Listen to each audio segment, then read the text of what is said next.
On the morning of March 20th, 2025, a Kerry farmer walked into a small shop in Kenmare. His name was Michael Gaine. Most people called him Mike. He was 56 years old. He was known around the area as a quiet, hard-working farmer, a man of routine, a man of land, animals, and long days.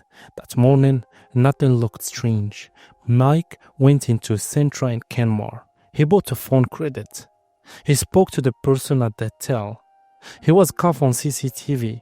He was wearing an orange woolly hat, a black fleece, blue jeans, and black boots. Then he left the shop. He got into his bronze Toyota RAV4, and after that, the ordinary morning became one of the most disturbing mysteries Ireland had seen in years. Because Mike Gaine did not come home. His family could not reach him. His farm vehicle was later found back at his farmyard. But Mike himself was gone. At first, people hoped it was an accident. Then they wondered if he had walked off somewhere. Then the search got bigger. Fields were checked. Water was checked. Roads were checked. CCTV was collected. Witnesses were interviewed. And still, there was no Mike. For weeks, the same question hung over Kenmare. How does a farmer disappear from his own land? But the answer that came later was worse than anything people wanted to imagine. This is the full story of Kerry farmer Michael Gaine. From the last confirmed sighting, to the search that gripped the country, to the grim discovery on his farm, to the man now accused of his murder. And before we go any further, one thing must be clear. A man has been charged in this case, but he has not been convicted. Everything about the accused must be treated as an allegation, unless proven in court. This story is about what is publicly known, and it begins with a routine morning in Kenmare. Michael Gaine was not a celebrity. He was not a public figure. He was a local Kerry farmer, and that is part of why this case hits people so hard, because Mike was the kind of man people understood. He lived close to his land. He worked with animals. He had a routine. He was known in the Kenmare area. He had land at Garrick East, near the N71 road. He was connected to the farming life in the old, deep way. The kind of life where people know your Jeep, they know your animals, they know your usual movements, and when something changed, people notice. That is what made his disappearance so alarming. Mike was not someone who simply vanished. He was not known as a man who would just walk away from everything. His farm mattered, his animals mattered, his family mattered. So, when he did not return, the worry started quickly. And that worry was not just private, it spread through the community. Because in a small place, when a farmer disappears, the land itself starts to feel different. Every shed becomes a question. Every gate becomes a question. Every road out of town becomes a question. And in Mike's case, the biggest question was this. If he left Kenmare after buying phone credit and his vehicle ended up back at the farm, what happened between the shop and the farmyard? The last confirmed sighting of Michael Gaine was on Thursday, March 20th, 2025. It was morning. He was in Kenmare town. He went into Centra. He bought a phone credit.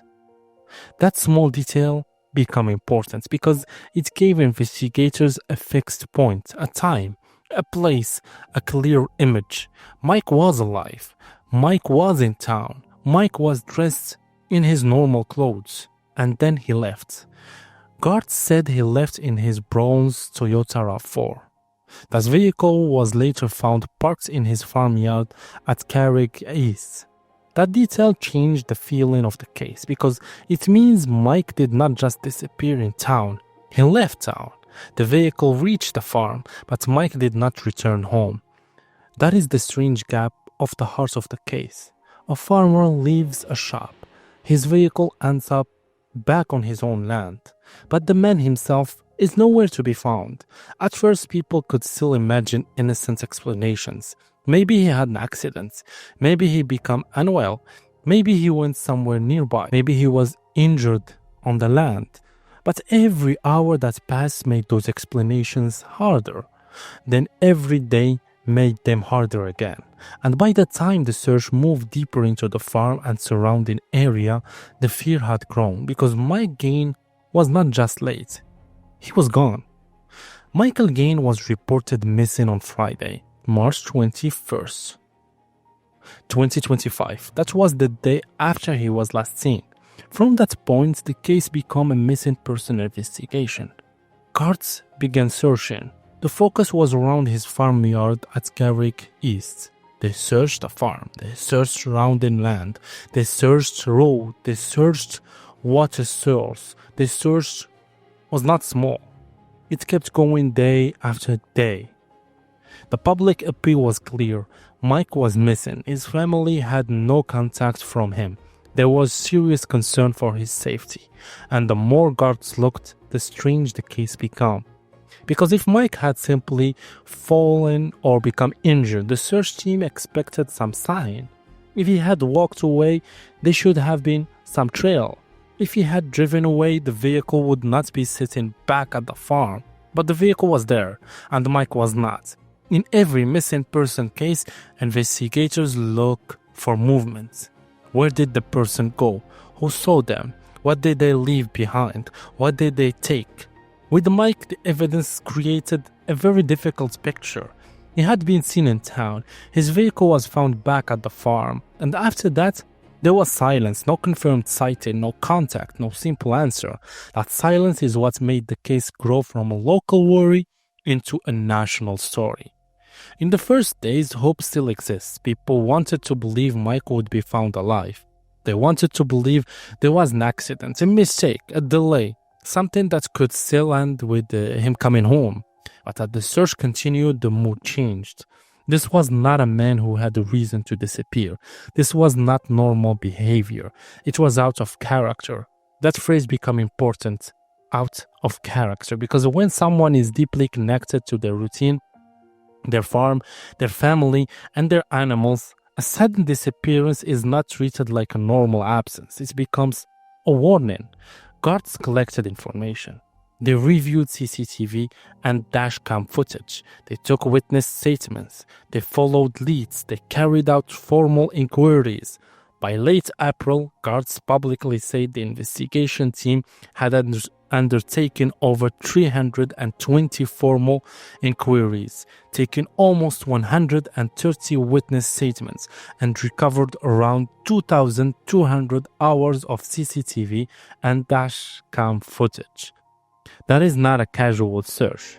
That is a major investigation, and still, Mike had not been found. That is the parts that made people uneasy, because with that much searching, that many statements, that much footage, there should have been an answer. But there was no answer. Only a big mystery, a man seen in town, a vehicle found at the farm, a farm searched again and again, and no Michael Gaine. On Tuesday, April 29, 2025, the case changed. Guards reclassified Michael Gaine's disappearance as a homicide investigation. That was a major turning point. It meant investigators no longer treated the case only as a missing person case. They now believed they were dealing with a criminal investigation, a homicide investigation. At that stage, Mike's remains had still not been recovered. That made the updates even more serious, because guards were saying that based on everything they had learned, they believed this was no longer just a disappearance. They appealed to anyone with information. They said there were people who knew what happened to Michael on March 20th. That line mattered because it suggested investigators believed someone had answers, someone knew something, someone had not come forward. And for the family, this update was devastating, because until then, even with fear and worry, there was still a small space for hope. But a homicide investigation changes the emotional weight of everything. Now, the question was no longer only, where is Mike? The question became, what happened to Mike? And who was responsible? After the case was reclassified, the farm became even more important. The land at Carrick East was not just the place where Mike's vehicle had been found. It was now a key crime scene area. Searches continued. Specialist support was involved. Investigation was led by serious crime officer in Kerry, supported by the National Bureau. And then, in May 2025, the case took its darkest turn. On Friday evening, May 16, guards resumed search operation at land in Carrick East. A crime scene was declared. The next day, May 17, guards confirmed partial human remains had been found. State pathologists and forensic anthropologists assisted at the scene along with the guards' technical bureau. DNA analysis was required for formal identification. But the direction of the case was now clear. The search for a missing farmer had led back to his own land, and the discovery confirmed what many had feared. This was not a simple disappearance. This was something far more serious. For the people of Kenmare, this was the moment the story became unforgettable. Because the place Mike had known best, the land he worked, the farm connected to his life, had now become the place where investigators found the evidence they had been looking for. On May 25th, 2025, it was publicly confirmed that the human remains found during the search were those of Michael Gaine. That confirmation ended one part of the mystery. Mike had been found, but it opened another. How did this happen? Who did this? Why? And how had the truth remained hidden for so long? For the family, identification brought pain and uncertainty at the same time. The worst fear had been confirmed. The man they loved was gone. But at least the case was no longer trapped in the cruel space between missing and found. Now there could be a funeral, there could be mourning, there could be a path toward justice. But justice would not be quick because murder investigations do not move like stories online. They move through evidence, forensics, statements, timeline, phone data, CCTV, searches, court file. And in this case, the public had only pieces of the full picture. Guards had more, but they did not release everything. And that is normal in an active investigation. The public sees the outline, the investigators build the case, and the court decide what can be proven. After the discovery of remains, a man in his 50s was arrested on suspicion of murder. He was questioned. Then he was released without charge. That detail is important. An arrest does not mean guilt. A release without charge does not mean the investigation is over. It means that at the moment the legal threshold for charging was not reached. The case continued. Guards kept investigating. They continued to collect evidence. They continued to examine the timeline. They continued to look at what happened around March 20th and March 21st. For the public, this created frustration. People wanted answers. The family needed answers. The community wanted closure. But the investigation had to move carefully. Because when a murder case goes to court, every step matters. Every search, every statement, every piece of forensic work, every gap in the timeline, everything has to stand up later. And in the Michael Gaine case, the road from discovery to charge took months. Through the rest of 2025, the case remained open. The public knew the basic facts. Mike had disappeared in March. The case had been upgraded to homicide in April. Remains were found in May. The remains were identified as Mike's. But there was still no conviction, no public trial, no full explanation. That waiting period is one of the hardest parts for families in true crime cases because the world moves on. News cycle change. People talk about other stories, but for the family, nothing moves on. Every morning still begins with the same absence. Every unfinished routine still points back to the person who is gone. On a farm, that absence is even stronger because farming is routine. Animals still need care. Land still change with the seasons. Work still has to be done. But the person who used to do it is not there anymore. That is what makes this case so emotional. It's not only about crime. It's about a life interrupted. A home changed, a farm changed, a community changed, and for months the biggest question remained unanswered. would anyone be charged? In February 2026, there was a major development. Guards arrested a man in connection with the investigation. The man was Michael Gaine. He was an U.S. national. He was brought before Tralee District Court. He was charged with the murder of Michael Gaine. The charge alleged that Michael Gaine was murdered between March 20th and March 21st, 2025 at Kenmare, County Kerry. Again, this must be said clearly. Michael Gaine has been charged. He has not been convicted. The case is before the courts. He is presumed innocent unless proven guilty. But the charge marked a major moment in the investigation. For almost a year, the case had haunted Kerry. Now there was a named accused person before the court. The file was moving into the legal system. The next stage would be about evidence, not rumors, not online speculation, evidence. That means the book of evidence, the court process, the prosecution case, the defense, and eventually, if the case proceed, a trial. For the public, the charging brought a sense that the case had moved forward. For the family, it was another painful step in a long road because a charge is not the end. It is the beginning of the court journey. After Michael Gaine was charged, he appeared before the court more than once. He was remanded in custody. Reports stated that the book of evidence was being prepared. In murder cases, bail cannot be dealt with in the district courts in the usual way. Bail applications in murder case go to the High Court. By May 2026, the court process was still active. On May 20, 2026, he appeared by video link from Cork prison. The court was told the book of evidence was not available that day. The state asked for him to be remanded in custody for 1 week. The court was told the book of evidence would be available at the next appearance. He was due to appear in prison at Tralee District Court on May 27, 2026. That is the last public position available now. So, where does the case stand today? Michael Gaine is dead. His case is a homicide investigation. Michael Gaine is charged with murder. The case is moving through the courts, and the full evidence has not yet been tested in public trial.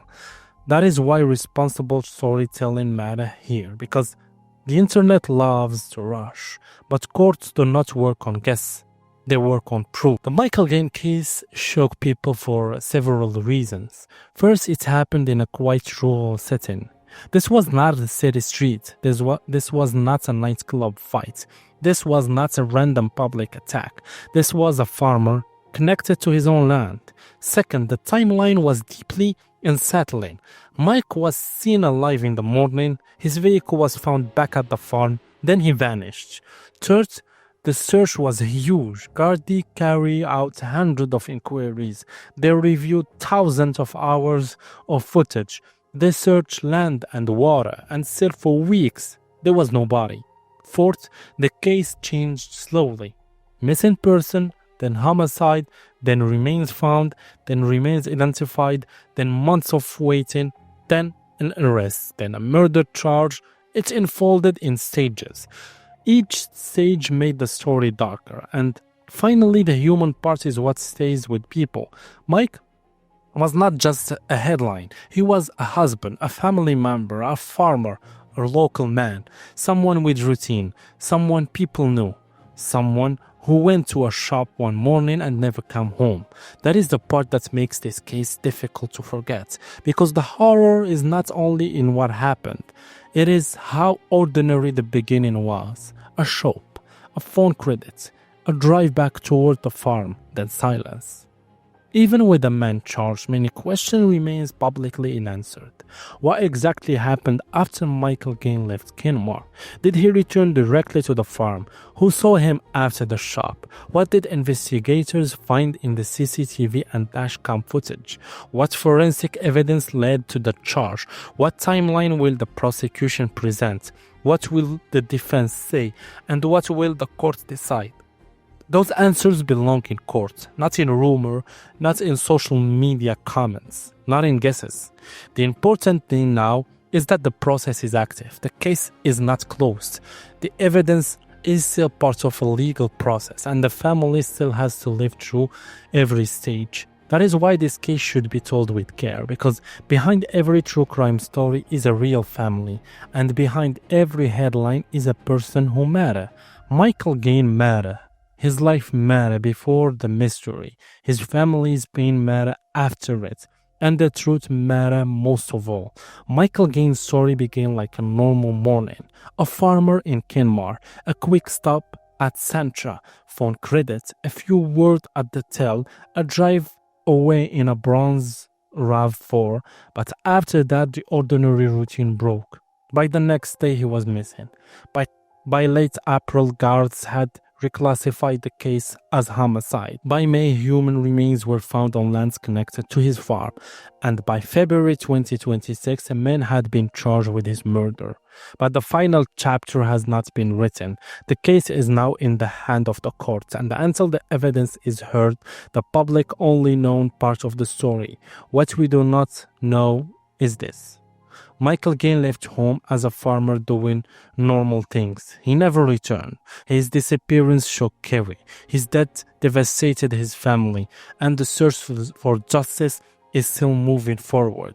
So the question that remains is not only what happened to Mike Gaine. It is whether the court process will finally give his family the full truth.